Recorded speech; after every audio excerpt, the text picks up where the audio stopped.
You've likely experienced that strange, cold spike of anxiety that hits the morning after.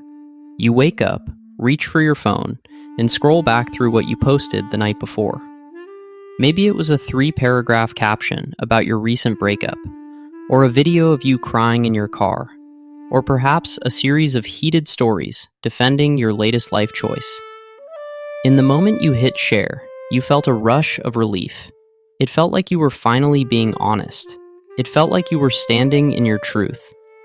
But in the harsh light of the next day, it feels like a vulnerability hangover. You realize you've handed the most intimate parts of your internal world to a group of people who, for the most part, were just scrolling through their lunch break. Most people look at an oversharer and see someone who is just thirsty for attention or lacking a filter. But if we look closer, we find something much more complex. Today, on The Inverse Mind, we are going to deconstruct the psychology of the digital confession.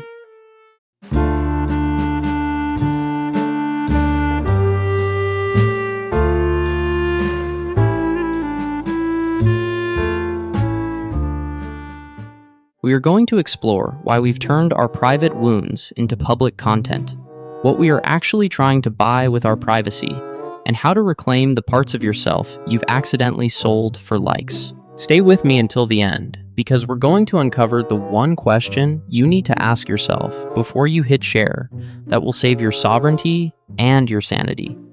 To understand why we overshare, we have to look at how the architecture of our social lives has changed. For most of human history, we lived in a world of physical rooms.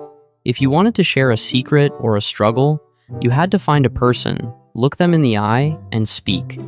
There was a natural friction to intimacy. There was a gatekeeper called the nervous system that would warn you if you were saying too much to the wrong person. But social media has removed that friction. It has replaced the physical room with the digital stage. When you post to your stories, you aren't looking at 300 people. You are looking at a glass screen in a quiet room. Your brain doesn't register the crowd, so the social breaks that usually prevent you from oversharing never get applied. You are performing to a vacuum that responds with hearts, and that disconnect is where the trouble begins. The core of oversharing is often a phenomenon called the search for the external witness. We all have a deep biological need to be seen and understood. In a healthy scenario, we provide this witnessing for ourselves, or we get it from a few close, trusted individuals. But for many, the internal witness, that part of you that validates your own feelings, is broken. If you don't feel like your pain is real unless someone else acknowledges it, you become addicted to the broadcast. You start to feel that if an experience isn't documented and liked, it didn't actually happen. You aren't just sharing your life. You are trying to prove to yourself that you exist. The problem is that the digital audience is a shallow witness. They can give you a click, but they cannot give you the deep, soul-level recognition you are actually starving for. We also have to talk about the neurobiology of the share. Every time you post something personal and receive engagement, your brain releases a hit of dopamine. This is the same chemical involved in gambling and drug addiction. But when you overshare something vulnerable, something that involves your pain or your secrets, the hit is even stronger because it's mixed with oxytocin, the bonding hormone. You feel a temporary sense of connection to your followers.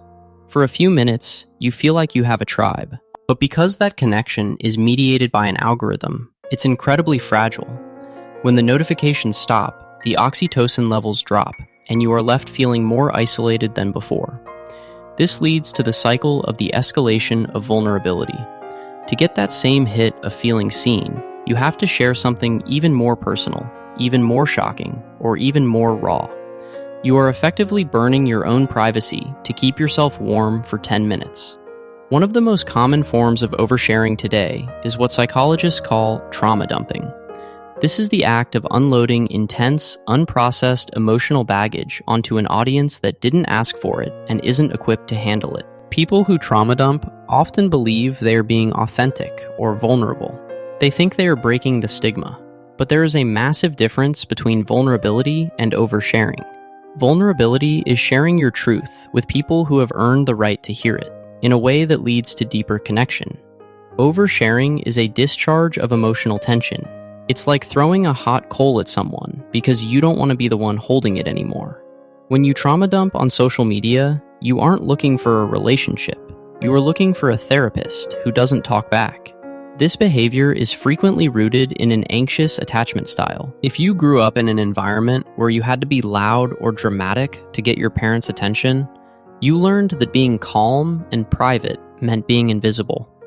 As an adult, you use social media to recreate that childhood dynamic. You broadcast your crises because, in your mind, a crisis is the only thing that guarantees a response.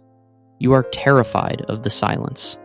You believe that if you aren't constantly updating the world on your internal state, you will be forgotten. Oversharing is a frantic attempt to tether yourself to other people, but it usually has the opposite effect. It creates a sense of fatigue in your audience, causing them to lean away just when you need them to lean in. In the inverse mind, we look at the concept of the private room.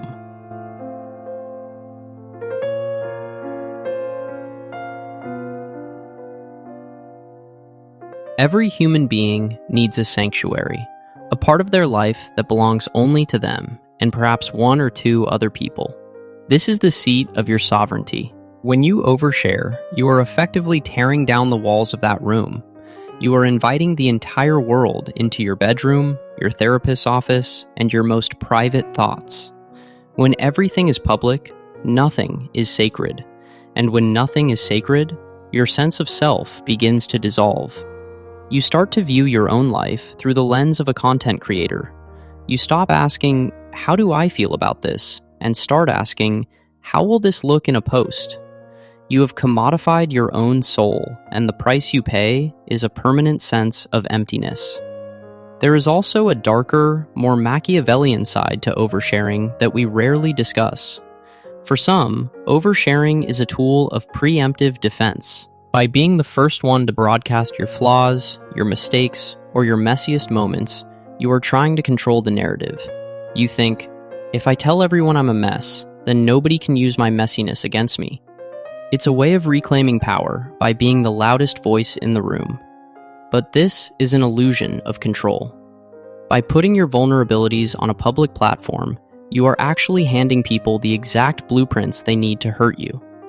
You are giving the world a map of your triggers and your insecurities, hoping that your honesty will act as a shield. In reality, it acts as a target.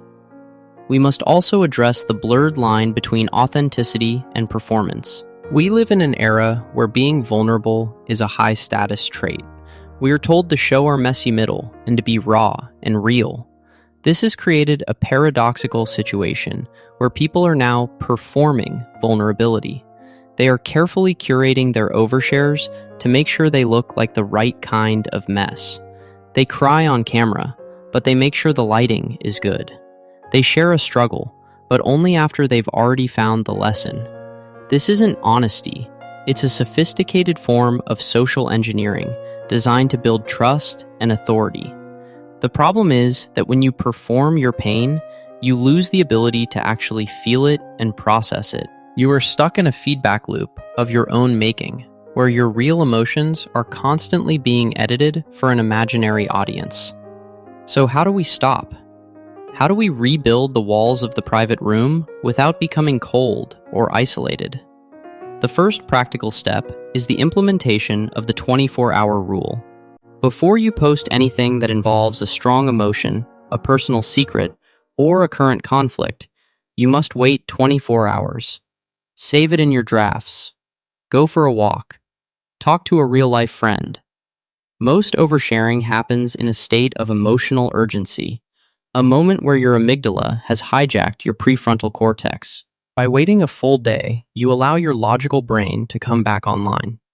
You will find that in 9 out of 10 cases, the urge to share has vanished by the next morning. You realize that you didn't need the world to see it. You just needed to feel it.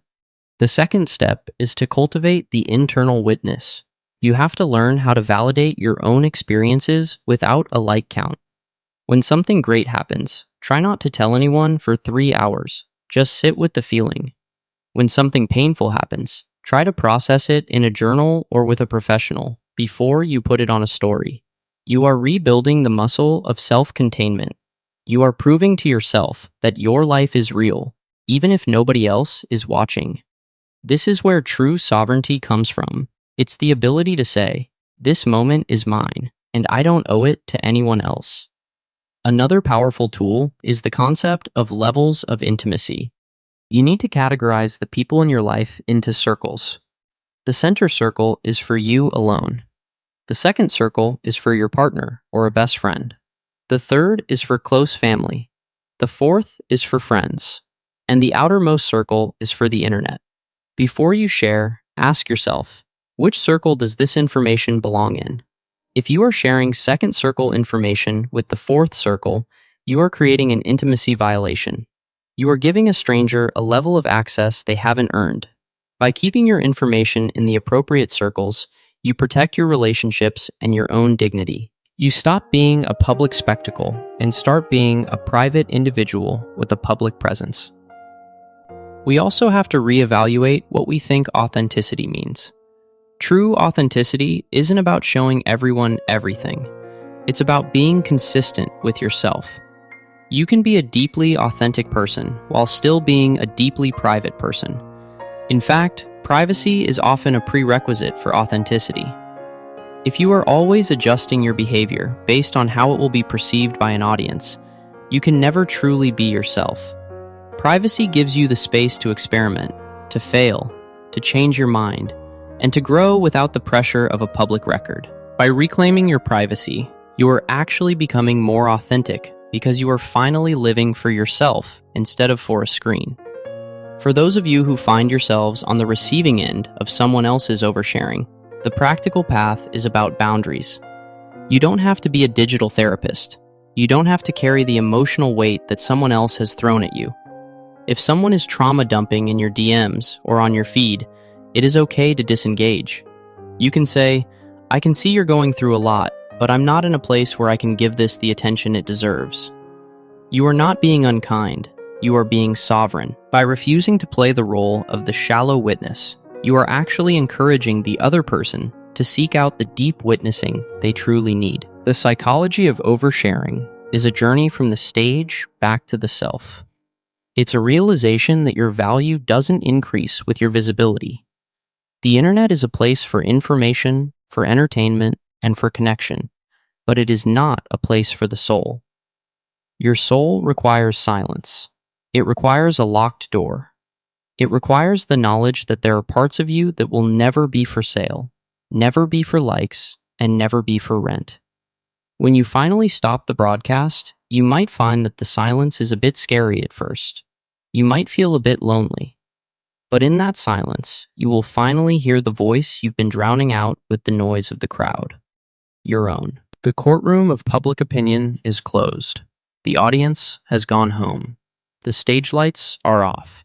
And for the first time in a long time, you are alone in the room. And that is exactly where you need to be. Take a breath, delete the draft, and keep the best parts for yourself. If you've ever felt that regret the morning after a post, or if you've been struggling to find the line between being real and being too much, subscribe to The Inverse Mind and hit the like button to make my day. We are deconstructing the digital age and reclaiming our sovereignty, one secret at a time. Tell me in the comments, what's one thing you've started keeping private that has made you feel more powerful? Let's discuss the beauty of the quiet life below. Stop performing your life and start living it. I'll see you in the next one.